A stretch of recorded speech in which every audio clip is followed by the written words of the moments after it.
xabaringiz bor, demak 2026-yil 25-mart kuni Vazirlar Mahkamasining 114-son qarori qabul qilindi. Mazkur qaror bilan 2026-yilning 1-iyun sanasidan e'tiboran yangi tartib amaliyotga tatbiq etilmoqda.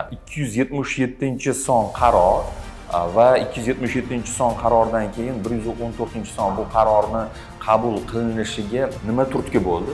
O'sha bo'shliqlarni to'ldirish uchun va shu qarorni yana takomillashtirish nuqtai nazaridan bu Vazirlar Mahkamasining 114-sonli qarori qabul qilindi.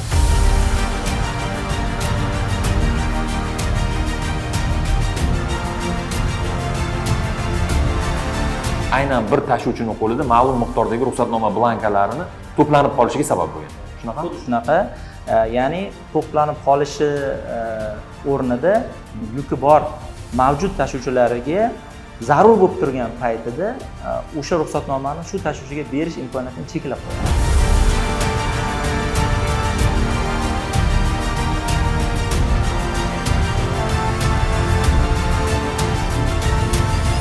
Demak, 1-iyundan boshlab yangi tartib joriy etilyapti. Endi ruxsatnomalarning taqsimlanishi qay shaklda amalga oshiriladi o'zi? Bu tizimning eng asosiy taraflaridan biri ruxsatnoma chegara hududlarida beriladi.